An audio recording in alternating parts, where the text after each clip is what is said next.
it's dark now.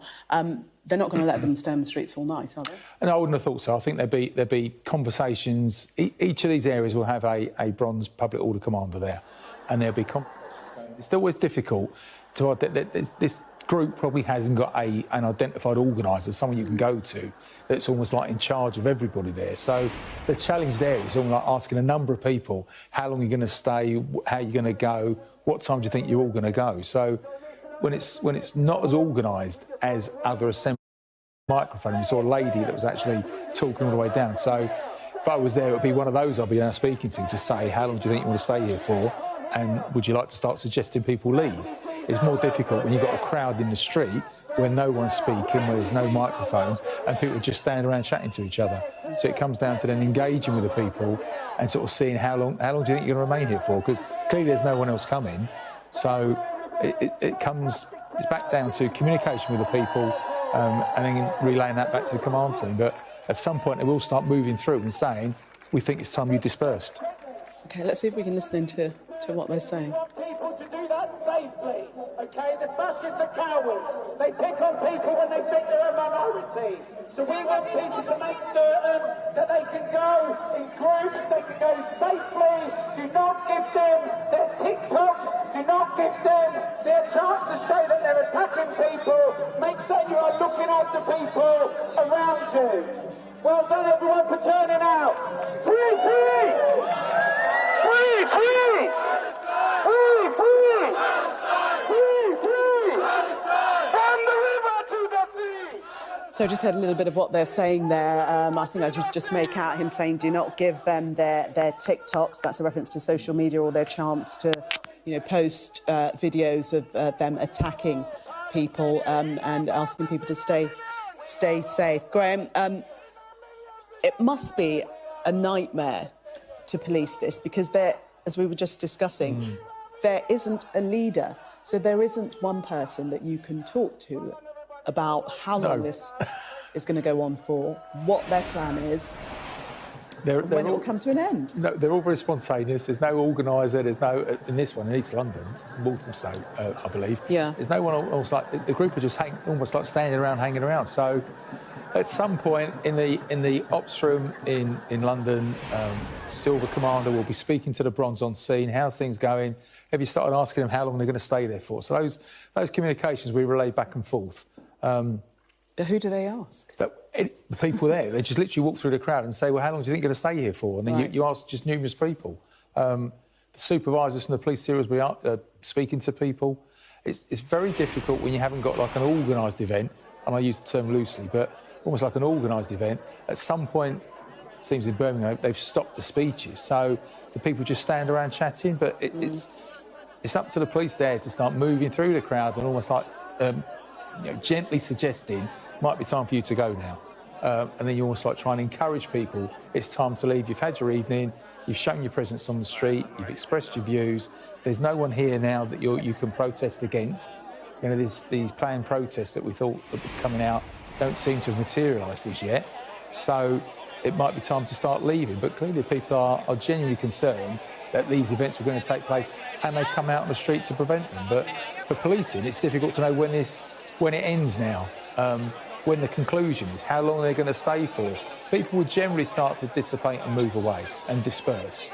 As they've been there for a few hours, you'll see people even now seem to be going past the camera, maybe even leaving the area. So, your natural reaction is you've been here this long, clearly he's not going to, no one's going to turn up.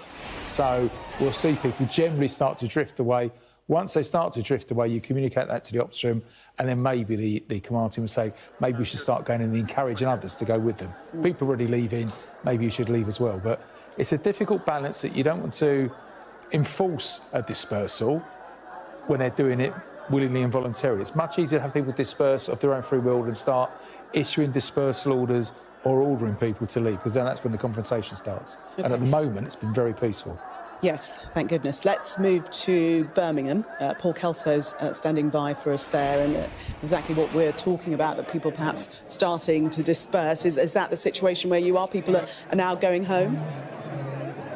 Yes, it is, and while that little quick march we've done from the Jewellery Quarter up on the hill down now right bang in the centre of Birmingham, in Victoria, just under the statue of Queen Victoria. People will know this location well. 2 hours after this rally, this anti-racist demonstration that began outside Migrant and Immigrant Support Centre has ended here. I've just had a word with one of those in charge. He said that is it. They are dispersing now. They've made their point, and they made it quite eloquently and certainly peacefully. A wide variety of ages and backgrounds and political affiliations, some unaffiliated, some extremely politically committed. We've seen that in the banners and some of the chanting and that you've seen in the last few minutes and we've seen in the last 2 hours. They've come together to echo the sentiment of a banner I can see right now: bigots out of Brum. Racism and this kind of far-right rhetoric and anti-migrant sentiment that's been expressed across Britain the last few days, not welcomed by these people on the streets of Birmingham, and certainly the disorder which they came in the first instance to try and prevent by protesting outside the Migrant and Immigration Centre in the Jewellery Quarter. Realised on the streets of Birmingham tonight it was due to begin at 8 o'clock.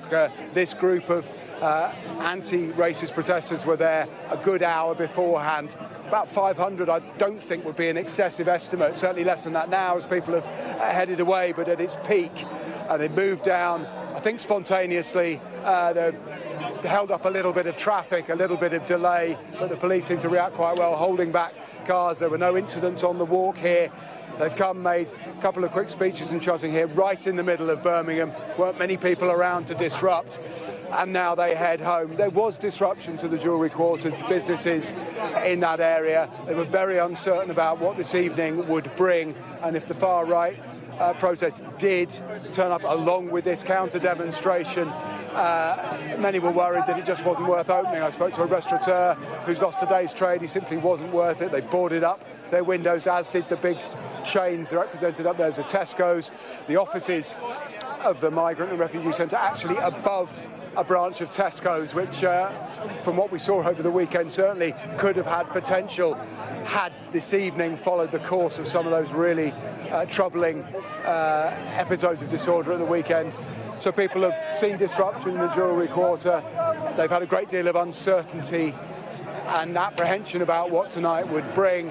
As it turns out, what it saw was a pretty strong, certainly very strong from those who were here, and a pretty large demonstration of anti-racist sentiment. No appearance from the far right.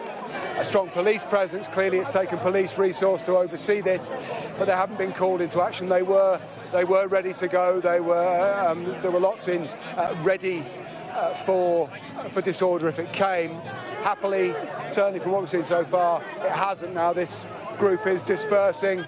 Bob Marley is playing in the background, and they will head home. Hopefully Birmingham has seen an expression of a very strong view of anti-racism, but will not see any more disruption or disorder before the evening is out. Paul, thank you very much for the moment. Just wanted to get a sense of whether you were able to glean from people there what their next move will be.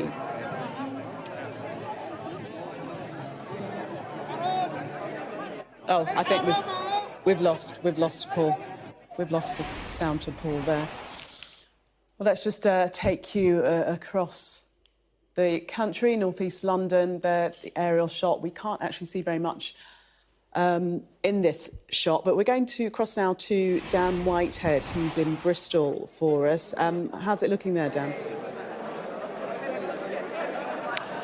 Yeah, Gillian, a few people started to leave. There's probably still 1,000 or so here in Bristol, and it reflects the picture that we've seen mainly up and down the country. Very peaceful and very calm. And I would say at its peak, probably around 3,000 or so anti-racism protesters coming down here to the Old Market area. Let's have a chat with one of them who's come down, Jake. You were just telling me that, you know, it has been incredibly peaceful, haven't it? What's your feeling about tonight? Well, I think this is how it should be, yeah, and kept peaceful. There's a good turnout of people. Yeah, It feels to me like Bristol, obviously a very liberal city. It sent quite a clear message. Yeah, and this is how it should be. Everyone should be united together, all as one. Yeah. How do you feel about the scenes that we've seen over the last week or so across the country? I think it's disgraceful. Yeah, absolutely disgraceful. Yeah, and it needs to stop. It needs to stop now, and everyone needs to get along. Yeah. Well, thanks for speaking to us, Jake. Appreciate it. Many people coming down here this evening, as I say, to sort of send a clear message. The original protest outside a law office which deals with immigration cases just further up West Street was due to start at 8 o'clock. There's been no sign of them, and to be honest, if they were going to turn up, they wouldn't have been able to get there, because at its peak there were at least sort of 2,000 to 3,000, I would say, stand up to racism protesters outside that law office, and filling the whole street, probably 400 or 500 metres down the road. And they are only now just starting to thin out, but there's still a lot of people here. There's been music playing. It's been very peaceful. There was an anticipation that this could get nasty and be similar to scenes that we saw in Bristol on Saturday night and elsewhere across the country, because nearly every property you may be able to see was boarded up today in anticipation for that. They all closed at around lunchtime. The shops, the cafes, very independent business area here, all boarded up. And we spoke to some of the bar owners here, saying, look, this is not Bristol, and clearly that hasn't materialised tonight. Like up and down the country, it appears that those protests, those far-right protests, have not materialised in significant numbers, and certainly not here in Bristol tonight. Even as Somerset Police said, there were hundreds of public order officers on standby, and they were certainly quite present at the start of the evening before we knew how this was going to pan out. What was quite interesting in the last couple of hours, they have absolutely thinned out. I haven't seen a police officer for well over an hour. They're on the fringes. We know they're not far, but I think a judgment, and you can see, one van just down at the road, but at the start they were very much in their right gear, and they were in the area. Clearly intelligence and a judgment has been made for them to push back, because it has been so peaceful here in Bristol tonight. There's definitely still 1,000 people here, so the police presence will continue, and we don't know exactly how the evening will end, but certainly at the moment, right across Bristol and other areas as well. Castle Park, a park right in the centre of Bristol, which was the scene of some of the violence on Saturday night. There was talk of some flashpoint there earlier. That didn't materialise. And up in Easton, an area in Bristol, there was some talk of groups walking up Stapleton Road there. That hasn't materialised. It's a very ethnic area from here up to Easton in Bristol, and that perhaps behind some of the tensions and anticipation over what could have happened tonight.